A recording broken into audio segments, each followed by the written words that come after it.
ชื่อเล่นชื่อตาลค่ะหนึ่งในบุคคลที่รอดชีวิตจาก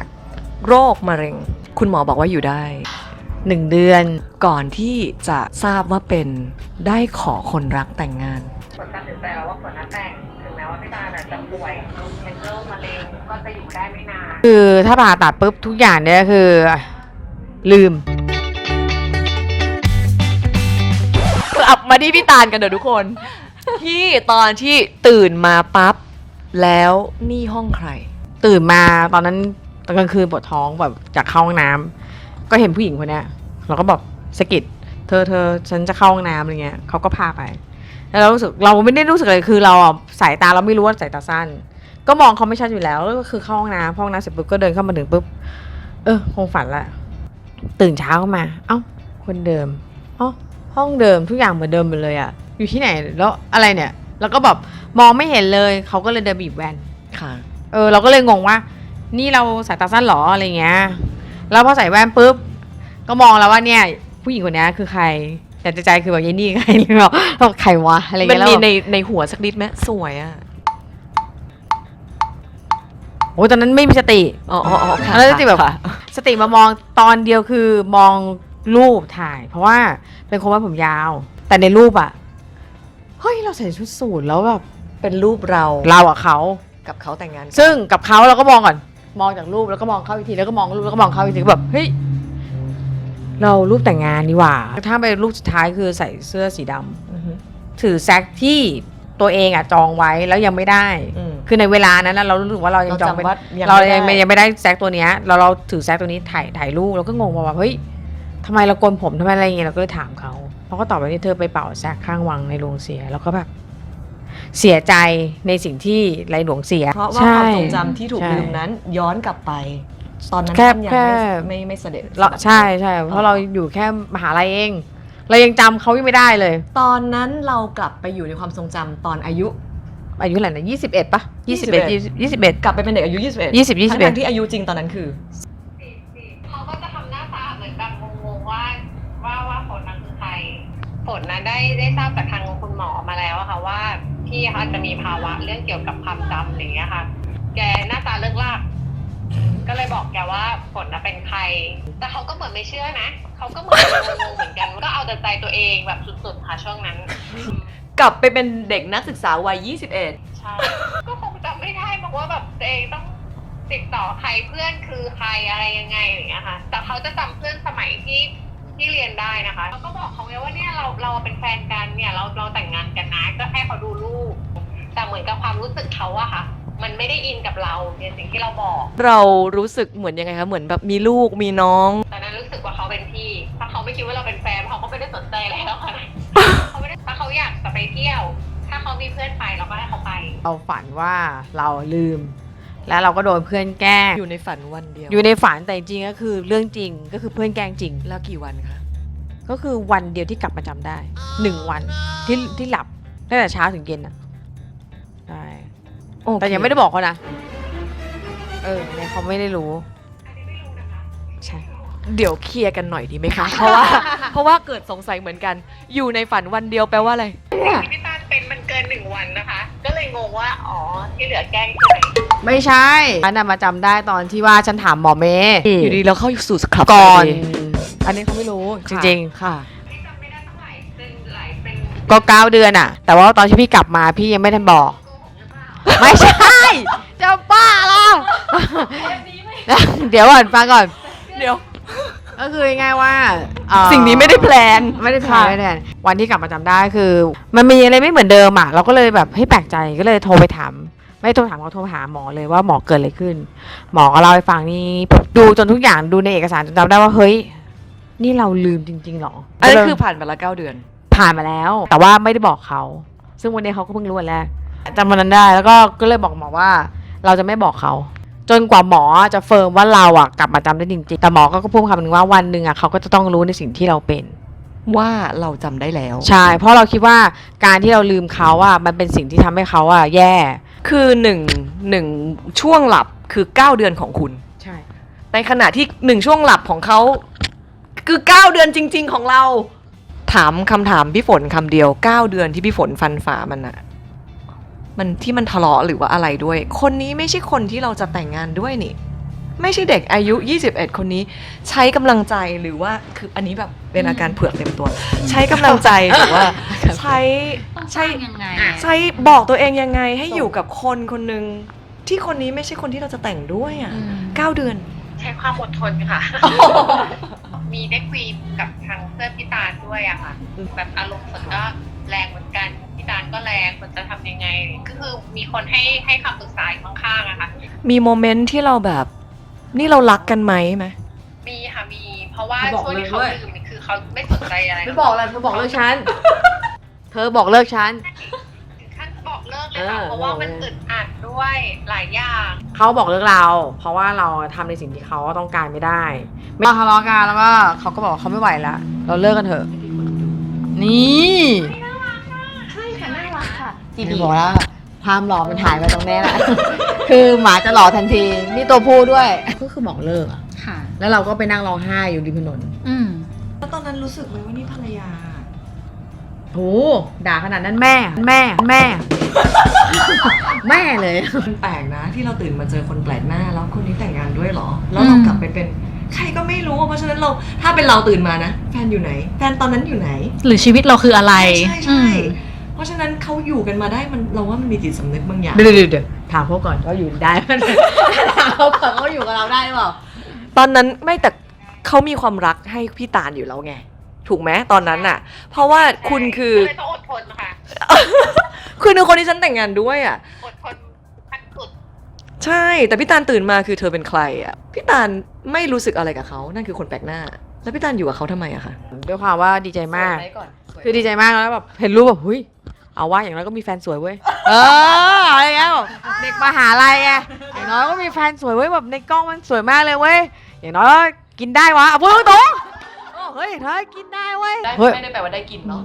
ว่าฝันสวยหรูมาก แต่ว่าความสวยหรูนั้นอาจด้วยยาพิษสั่งตลอดเลย มันเยอะอะแล้วนี่เราก็เลยคุยกับเพื่อน เพื่อนคนเนี้ยเขาเคยพูดว่า อะไรก็ตามที่เราทำวันเนี้ยมันจะมีผลออกไปในวันพรุ่งนี้เสมอ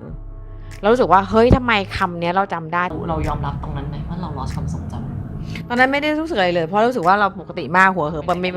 ก็ไม่คือบอดี้มันปกติไงมันก็เลยไม่รู้สึกว่าเราป่วย เราเชื่อไหมว่าป่วย ก็ไปอ่านหนังสือเชื่อ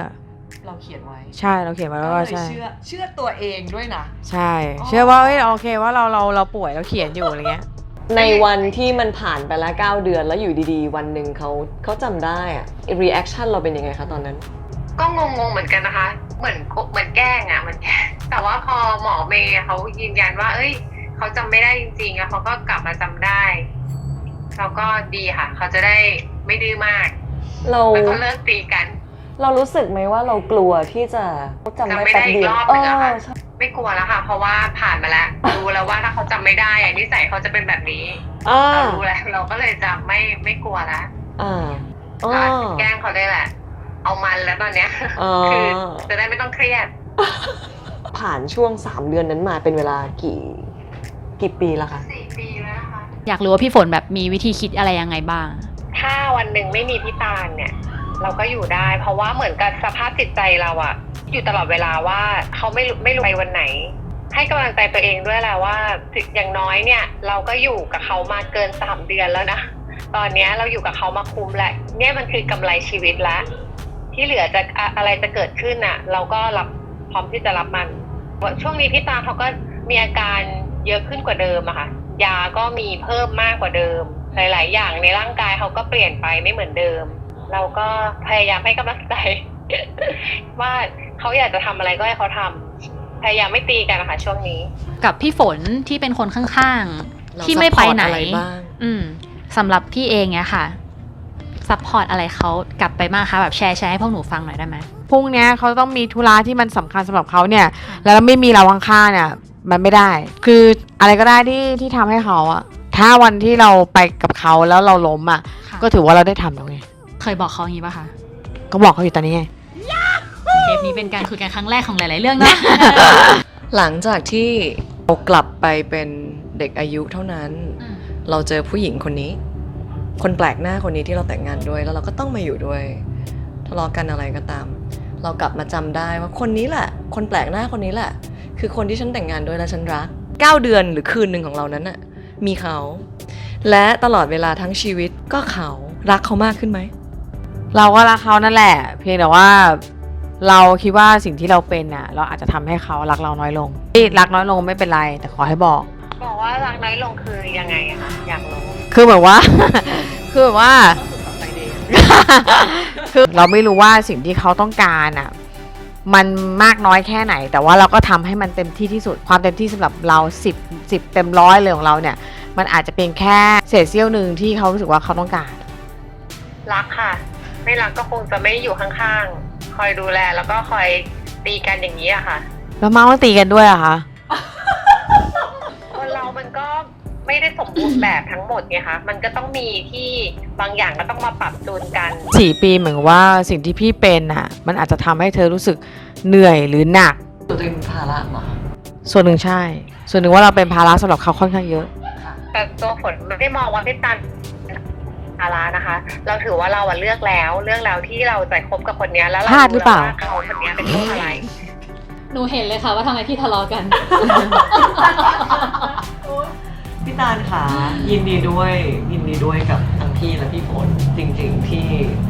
ที่มันเกินรักไปแล้วแหละ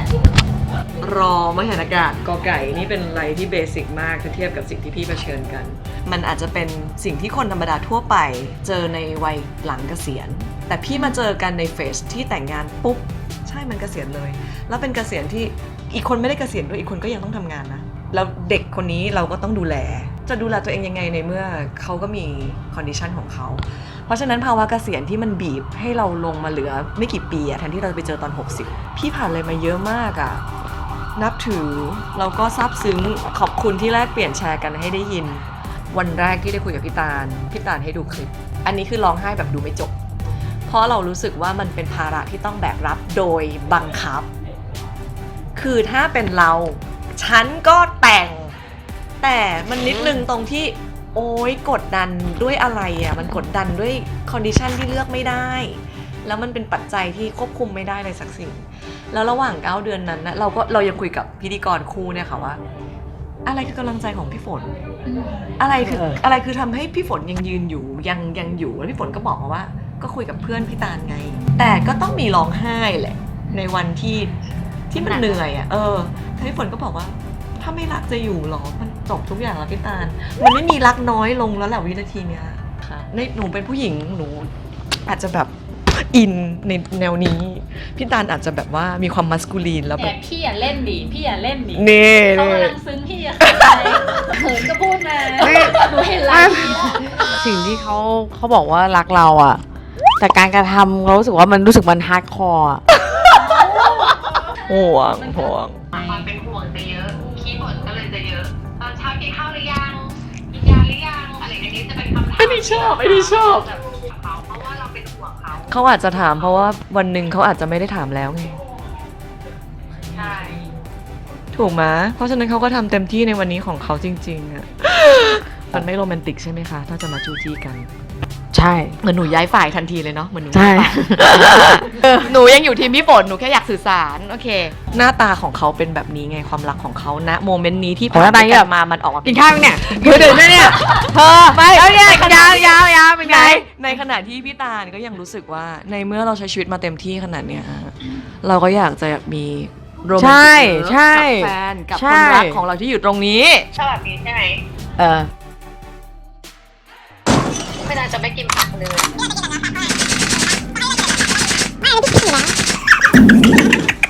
ทุกคนเข้าใจแฮชแท็กทีมพี่ฝนตอนนี้ทุกคนเข้าใจขอบคุณนะคะสำหรับการรับชมในวันนี้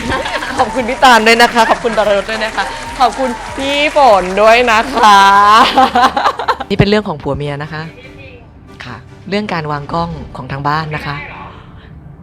เดี๋ยวดูสิ โอ๊ยพอดีแล้ว เอาจริงๆนะหนูว่าดีหนูไม่เห็นปัญหาเลยค่ะ ไม่เธอออกขวาไปไหนขวาเธอขวาอีกนิดนึง พี่ค่ะ ฮะ ดีแล้วค่ะพี่ดีแล้วค่ะพี่เขาดูดีด้วยตัวเองค่ะ พอ